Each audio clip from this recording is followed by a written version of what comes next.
कलवारी पे देखो कैसा ये नजारा, परमेश्वर का बेटा लटका बेसहारा।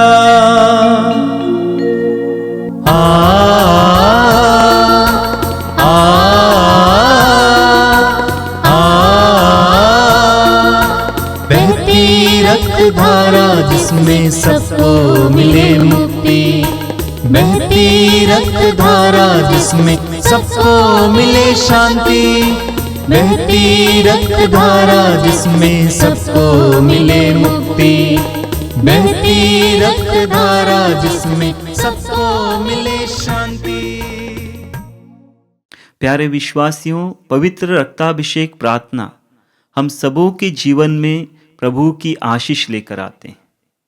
तो आइए पवित्र रक्ताभिषेक प्रार्थना में हम अपने आप को प्रभु के हाथ में समर्पित करें और इस प्रार्थना में पूरे हृदय से सहभागी हो।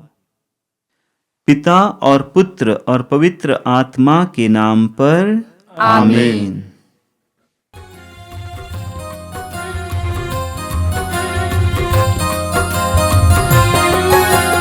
यीशु के बदन से बहे जो लहू की धारा, उसमें धुले हमारे पापों के दाग सारे। यीशु के बदन से बहे जो लहू की धारा, उसमें धुले हमारे पापों के दाग सारे। रख ले उसी ने आशा, तज दे सभी निराशा, यीशु ही हमारे जीवन पार लगाए। रख ले उसी में आशा, तज दे सभी निराशा, यीशु ही हमारे जीवन पार लगाए। यीशु के बदन से बहे जो लहू की धारा, उसमें धुले हमारे पापों के दाग सारे। यीशु के बदन से बही जो लहू की धारा, उसमें धुले हमारे पापों के दाग सारे। कृपया मेरे पीछे दोहराएंगे। हे प्रेमी पिता, हे प्रेमी पिता, हम तुझे धन्यवाद देते हैं, हम तुझे धन्यवाद देते हैं कि तूने हमसे इतना प्यार किया, इतना प्यार किया कि हमारे लिए अपने इकलौते पुत्र को ही अर्पित किया, जिससे जो उसमें विश्वास करे उसका सर्वनाश न हो, बल्कि अनंत जीवन प्राप्त करे। हे संसार के मुक्तिदाता यीशु, हम तेरे बलिदान के लिए तुझे धन्यवाद देते हैं। तूने कहा यह प्याला मेरे रक्त का नूतन विधान है, यह तुम्हारे लिए बहाया जा रहा है। हम अंगीकार करते हैं कि हमारा उद्धार तेरे मूल्यवान रक्त की कीमत पर हुआ है। हम पर दया कर और हमें हर बंधन से मुक्त कर। हे निर्दोष मेमने हम पर दया कर, हमारे पाप मिटाने के लिए क्रूस पर रक्त बहाने वाले, हे निर्दोष मेमने हम पर दया कर, हमारे पापों का प्रायश्चित करने क्रूस पर रक्त बहाने वाले, हे निर्दोष मेमने हम पर दया कर। हमारे शाप मिटाने के लिए क्रूस पर रक्त बहाने वाले, हे निर्दोष मेमने हम पर दया कर। हमारे पापों का कलंक मिटाने क्रूस पर रक्त बहाने वाले, हे निर्दोष मेमने हम पर दया कर। हमारे पापों की कीमत चुकाने क्रूस पर रक्त बहाने वाले, हे निर्दोष मेमने हम पर दया कर। शैतान का कार्य हर कार्य नष्ट करने क्रूस पर रक्त बहाने वाले, हे निर्दोष मेमने हम पर दया कर। हमें भरपूर जीवन देने क्रूस पर रक्त बहाने वाले, हे निर्दोष मेमने हम पर दया कर। हमारे घायल दिलों को चंगा करने क्रूस पर रक्त बहाने वाले, हे निर्दोष मेमने हम पर दया कर। रोगों से हमें चंगा करने क्रूस पर रक्त बहाने वाले, हे निर्दोष मेमने हम पर दया कर। हमें पिता से मेल कराने क्रूस पर रक्त बहाने वाले, हे निर्दोष मेमने हम पर दया कर। हमें एक दूसरे से मेल कराने क्रूस पर रक्त बहाने वाले, हे निर्दोष मेमने हम पर दया कर। हमें प्रेम की शिक्षा देने क्रूस पर रक्त बहाने वाले, हे निर्दोष मेमने हम पर दया कर। हमारे लिए स्वर्ग का द्वार खोलने क्रूस पर रक्त बहाने वाले, हे निर्दोष मेमने हम पर दया कर। हमारे बंधनों को तोड़ने के लिए क्रूस पर रक्त बहाने वाले, हे निर्दोष मेमने हम पर दया कर। हमारे आंसुओं को पोंछने के लिए क्रूस पर रक्त बहाने वाले, हे निर्दोष मेमने हम पर दया कर। हमें धर्मी बनाने के लिए क्रूस पर रक्त बहाने वाले,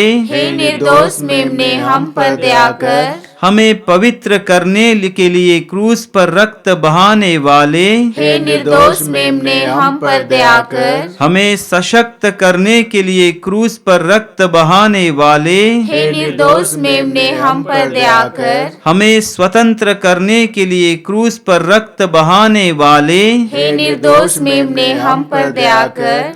हे ईश्वर के मेमने जो संसार के पाप हर लेता है, प्रभु हमें क्षमा कर। हे ईश्वर के मेमने जो संसार के पाप हर लेता है, प्रभु हमारी सुन। हे ईश्वर के मेमने जो संसार के पाप हर लेता है, प्रभु हम पर दया कर। हम प्रार्थना करें। हे ईश्वर, तूने चाहा कि यीशु अपना रक्त बहाकर हमारे पापों का प्रायश्चित करे और हम विश्वास द्वारा उसका फल प्राप्त करें। हम तुझसे प्रार्थना करते हैं कि उनके पवित्र रक्त की योग्यता से इस संसार पर दया कर और हमें हर बंधन से छुड़ा दे। हम यह प्रार्थना करते हैं उन्हीं प्रभु क्रिस्त के द्वारा, आमीन। आइए प्रभु यीशु ने सिखाई उसी उत्तम प्रार्थना को दोहराते हुए ईश्वर को पिता कहकर पुकारे। हे हमारे पिता जो स्वर्ग में है, तेरा नाम पवित्र माना जावे, तेरा राज्य आवे, तेरी इच्छा जैसे स्वर्ग में है वैसे इस पृथ्वी पर भी पूरी हो।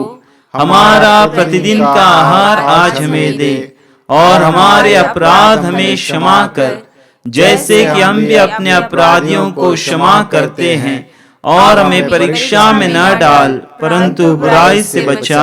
आमीन।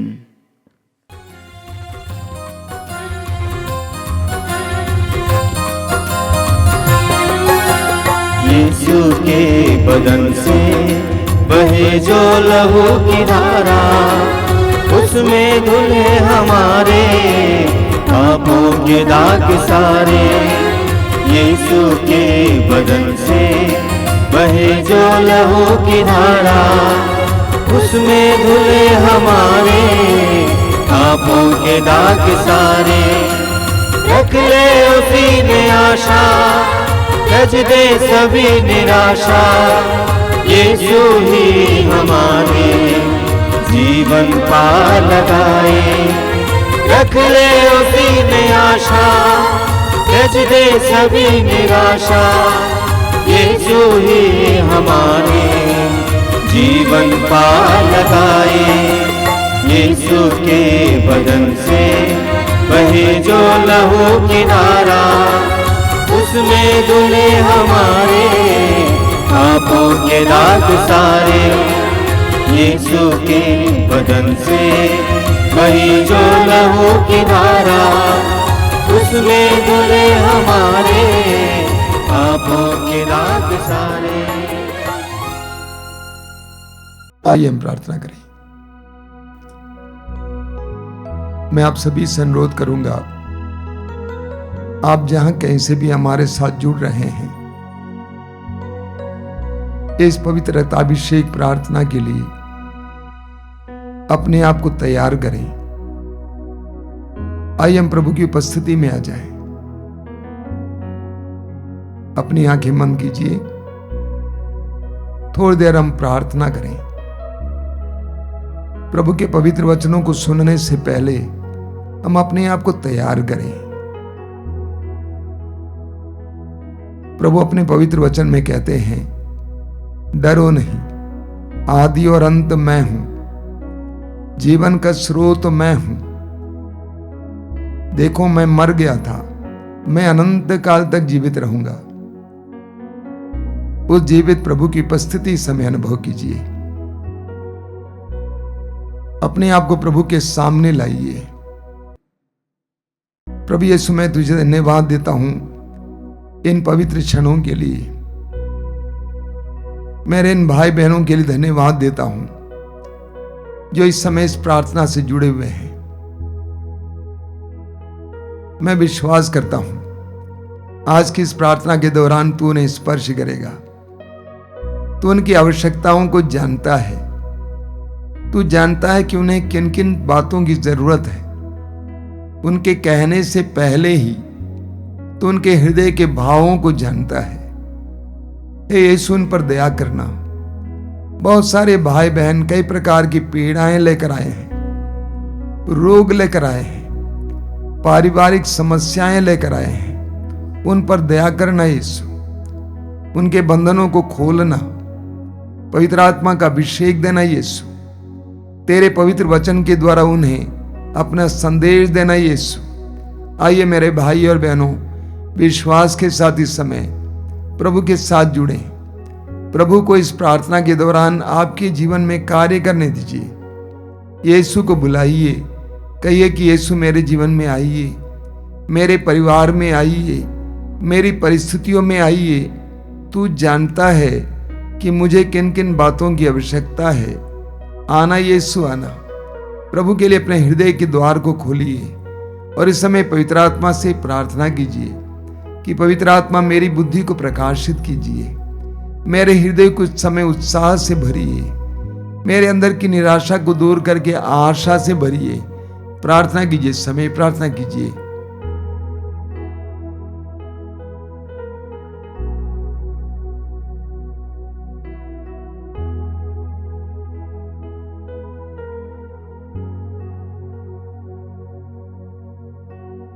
अपनी आंखें खोली। मेरे प्रिय भाई और बहनों, इस पवित्र रक्ताभिषेक प्रार्थना के दौरान प्रभु आप में से कई लोगों को कई प्रकार की आशीषें देते हैं। कई लोग जब भी आश्रम आते हैं, मिलते हैं, मुझसे कहते हैं कि इन कार्यक्रमों के जरिए उनके परिवार में कितनी आशीष आई है, कैसे वे वचन को सुनने लगे और उन वचनों के द्वारा उनके जीवन में ताजगी आई है। मैं प्रभु को धन्यवाद देता हूं। मेरे प्रिय भाई और बहनों,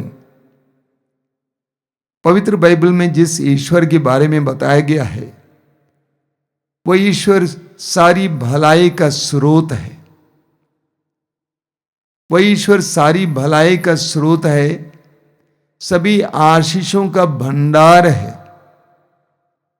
मत्ती के समाचार की अध्याय 7 उसके वाक्य 11 में प्रभु कहते हैं, बुरे होने पर भी तुम अपने बच्चों को सहज ही अच्छी चीजें देते हो, तो तुम्हारा स्वर्गीय पिता मांगने वालों को अच्छी चीजें क्यों नहीं देगा। प्रभु कहते हैं, तुम कितने बुरे हो, पापी हो, इसके बावजूद तुम अपने बच्चों को अच्छी चीजें देते हो। तो तुम्हारा स्वर्गीय पिता जो भलाई का स्रोत है, मांगने वालों को अच्छी चीजें क्यों नहीं देगा?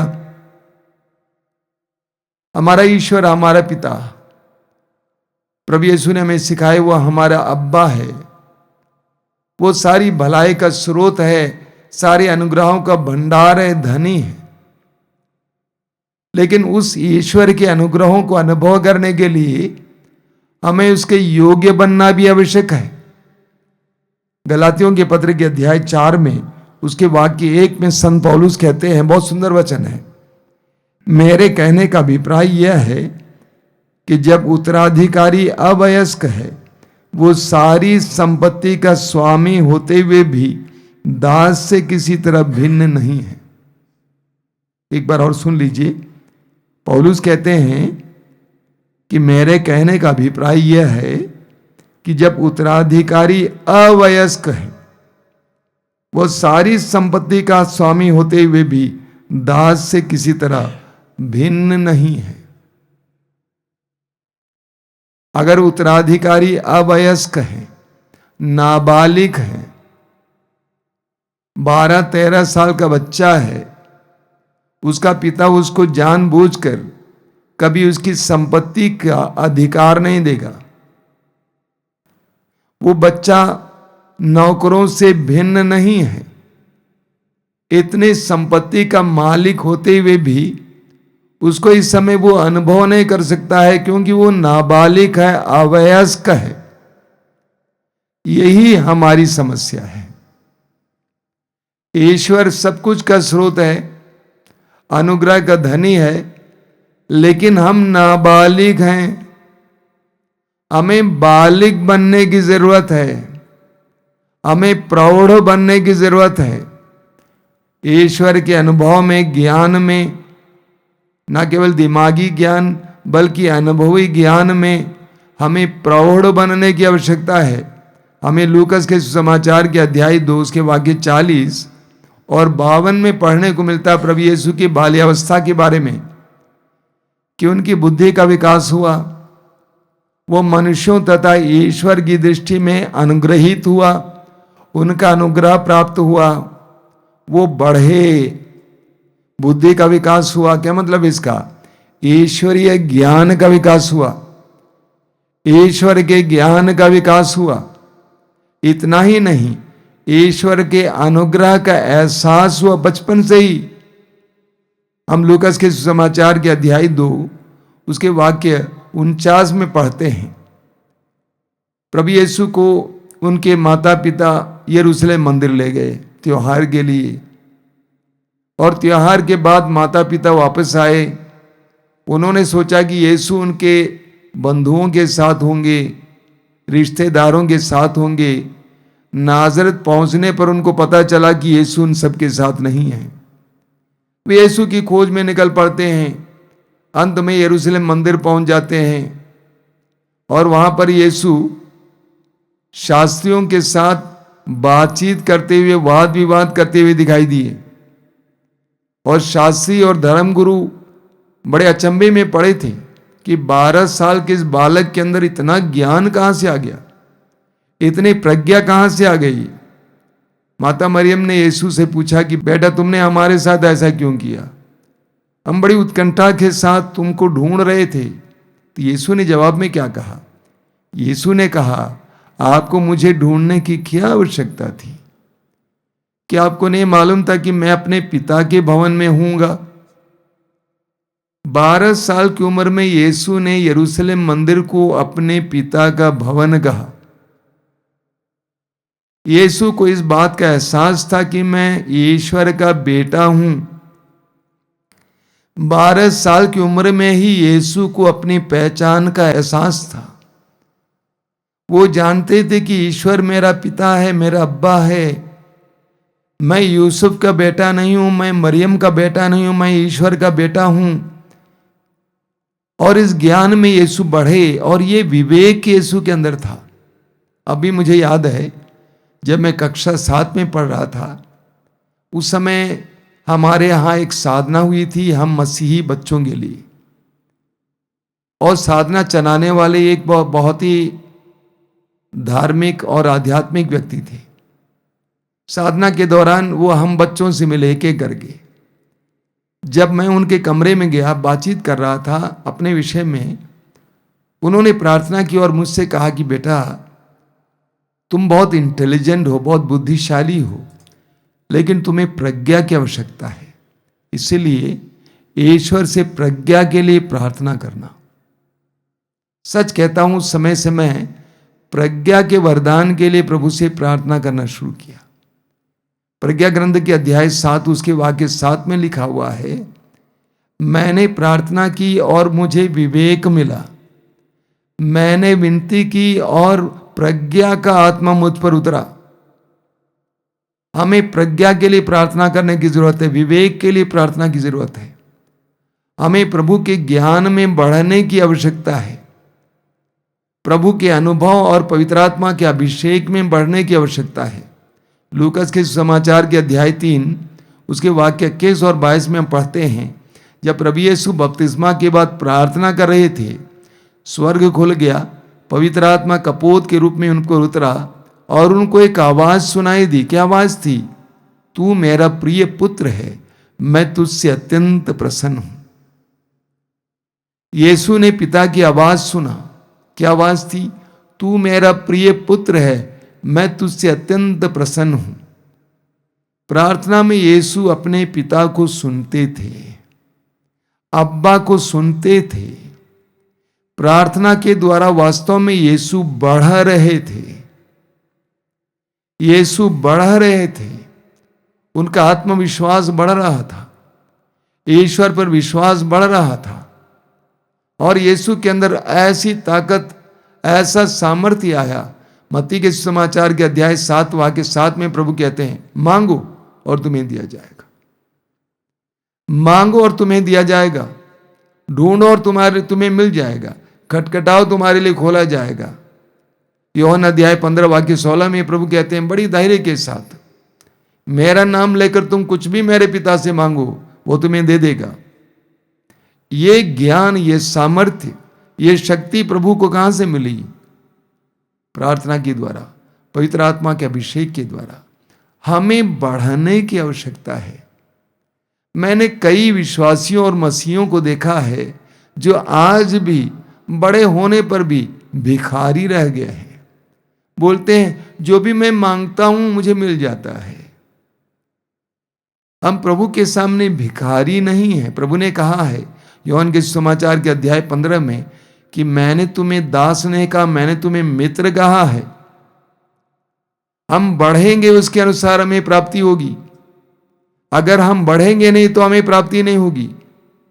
प्रभु यीशु ईश्वर के वचन में भी बहुत बढ़े थे। उनको ईश्वर के वचन का ज्ञान था। एक अच्छे यहूदी की तरह मेरा विश्वास है कि प्रभु हर सप्ताह शनिवार को सभागृह में वचन सुनने के लिए जाया करते थे।